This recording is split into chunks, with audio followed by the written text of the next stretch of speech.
Greetings, Minecrafters. Welcome to another Minecraft episode. My name is Kimberly Quinn, and I'm pretty excited today. Yoo-hoo! As pretty much every day. I tell you, I have a few down moments once in a while, but not that much because I work hard at kind of shifting out of those, right? And I absolutely love doing these podcasts, so this is fun for me too. So thank you all for listening. Today, I'd like to talk about making a commitment to a fresh start. Yay. It's still January, so that's also feeling very New Year's Eve. January is a long month, at least in northern Vermont. It just is. I don't know, it's weird. Maybe because it's the light situation at night, or I'm not sure. Anyway, make the commitment for a fresh start. And my inspiration today is coming from Richard Carlson, PhD, who's the author of the "Don't Sweat the Small Stuff" books, and there are like not a gazillion technically. I don't know. There's a lot of them. I own at least three or four of them, and this one is the one. Don't sweat the small stuff in love. And so we're going to talk about making a fresh start today, though it doesn't necessarily have to be a partner. So if you're partnerless, well, I mean, you can always hang up on me, I suppose, but we're not talking about that. He is, but we're going to expand past that into making a fresh start with any relationship. It doesn't have to be romantic necessarily. And if you can kind of have this, filter in general, I think it's a really healthy one that can only go places good. I like Richard too. I Somebody else I'd also like to have lunch with because I think he's just very positive. He's very upbeat, and he's my people just for that reason right there. And he talks about how it doesn't matter if you've just met or fallen in love or whether you've been together forever. He says it can be enormously helpful to make a fresh start commitment. Doing so is a relationship version of clean the slate and making today instead of yesterday or tomorrow the most important day of your life together. And there's a lot of wisdom there, right? Because I think if we had that attitude in general, just with the relationship with ourself, that's really good advice. So this, sort of new commitment about sort of choosing to make a fresh start with your partner, again, new partner you've been with forever, sibling, best friend, whatever, that it's largely about letting it go, letting lots of stuff go. And like currently I'm a fabulous 58, and my husband and I were talking about this in the car going or coming from somewhere. I don't remember where it was, but when you've been fortunate enough to make it to a fabulous 58, my husband's almost a fabulous 57. Guess we call that robbing the cradle, right? When you've still got, so many friends in your life from so long, and we know lots of good people. We know really, really, really good people. Some of the best people I think God ever created, quite honestly. And still, obviously, you're human beings thrown together. You can have a moment where you may not agree, or you may be disappointed, or you may, whatever like that. You don't get to be this age and have all these wonderful people in your life if you don't learn to let a lot of stuff go, and on their end too, because we're just as imperfect, right? And so it's actually a skill, and I think a lot of I'm a big fan of skills versus talent. Talent's cool too. We don't want to throw out the Einsteins and Mozarts and Simone's an Olympic gymnast there. We don't want to, all that talent. And who else am I thinking of? Nadia Comaneci from way back in the day, and incredibly just to Michael Phelps, just to watch these people be so talented. Never mind all the musical little geniuses. I forget the kid's name I was just thinking of. I used him in my Minecraft class. The little video. I don't think he was 6, and he was this brilliant little pianist, unbelievable. So anyway, that's all cool. And that's all good, and we don't want to say that skill's not involved also, because obviously anybody who makes it that far, whether it's athletics or music or, different kind of art or something that's, whatever. There's obviously a lot of diligent practice and skill too, but skills separate from talents, I like because we can just learn it. We can decide, I would like to be better at letting things go. And we can choose to commit to it, practice it, and do it, and become really much better at it, letting a lot of petty stuff go. We can also focus on somebody who's already a little better at it. Whether they're aware we're focusing on them or not doesn't make a difference. because then they're like, we if we have a visual and we can kind of emulate getting better at it, and that certainly helps me in general. So we are talking about, letting go of issues, right? Regrets and disappointments and certainly guilt and shame and blaming and all this stuff, as well as as well as Richard says, also as well as expectations about the future. Imagine if we just go on that date with our person of 3 weeks, 3 months, 3 years, or I'm married to my beloved and soulmate for 30 something years, and we still go on dates, right? It's fun. In fact, we're recent empty nesters. It's been almost a week now, or maybe about a week. I don't like that part though. I kind of like having everybody. My wonderful husband and I fantasize about building a compound with this house is all in like, all here. And anyway, this is because I miss them so much.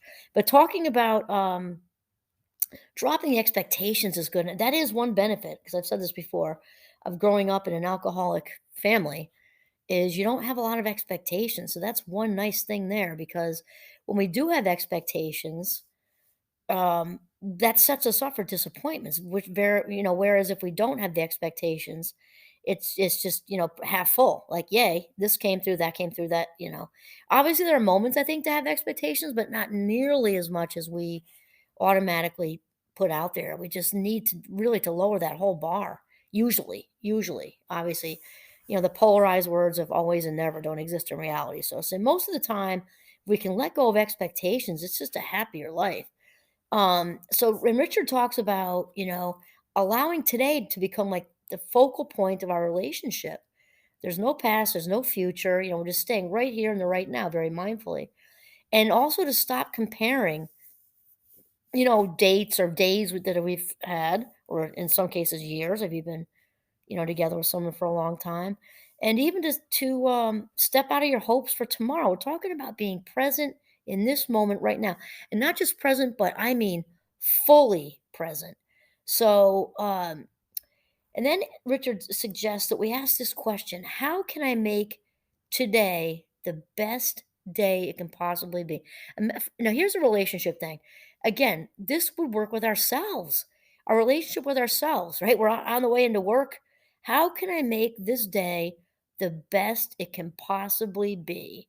Then he says the answer to this simple question becomes the key to a heartfelt and loving connection. I also think it's easier to do all this, let go of the past and, all the thoughts attached to that, and let go of the future and all the thoughts attached to that, when we're only doing it for a day. Excuse me. I think just like the 12-step program, one day at a time, I think most of us can handle even the worst things that happen if we just focus on this one day. So we kind of pull it all together, it seems totally overwhelming, right? So if we think of, okay, just for today, if I want to go back to ruminating about all the woulda, coulda, shouldas of the past, regrets of the past, if I want to get into all the what if thinking about the future and all my fears about what might happen, what might come to be, all the catastrophizing, when we tell ourselves, let's just say I only have this one day with my partner, who knows if it's our last, all that's going to be waiting for you tomorrow, as far as the ruminating and the what if thinking, the catastrophizing.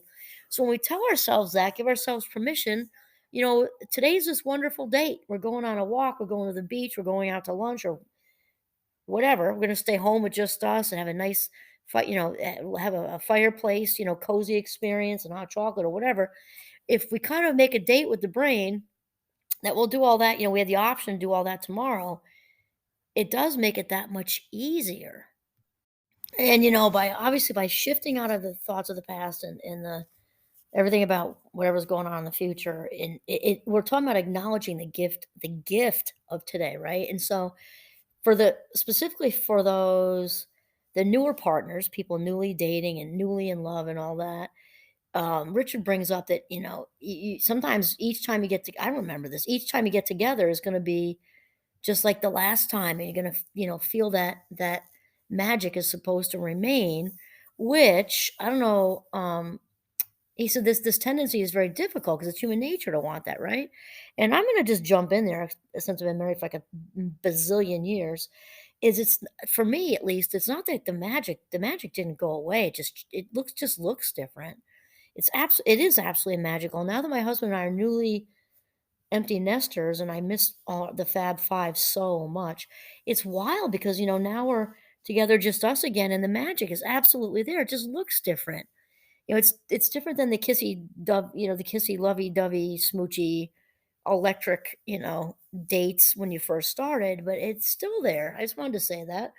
And I do get how you want it all to stay the same. It's human nature to want things to, it's human nature to want to hang on to what feels good. I guess that's what I'm saying. And Richard kind of, I think, tapped into that. I want to say honeymoon period. I don't mean the actual honeymoon itself, just that earlier zip, zip, zip, zip electric time. And when we treat each other like gods and goddesses. And Richard said, who wouldn't want to be treated like that? I mean, of course.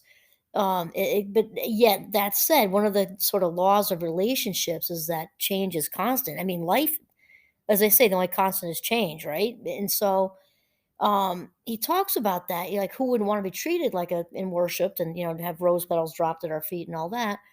And the fact that nothing stays the same, but kind of like I was just saying, being an empty nester, just because it's not the same doesn't mean it isn't great, right? And Richard says this doesn't mean your love and respect for one another won't become, deeper and richer and even more satisfying. So the truth. And if you're listening, you don't have a partner, but you have, a best friend you're thinking of, or a sibling, or, a colleague who's also a friend at your work or something, you can just transfer this into working for you in that way. So you just doesn't we don't have you can kind of discard the lovey-dovey newlywed stuff or newly dating stuff and just focus on the cherishing piece, because that's really what we're talking about. We're talking about cherish, and that is a word I love because it's better than like, and it definitely involves gratitude, and it involves mindfulness because you're being in the moment, and to cherish your best friend like this is the last day you have together. We don't want to be like morose, right? Just think of there's no yesterday, there's no tomorrow. This is what we've got, and bring success to this day, bring success to everything you do in this day with this person.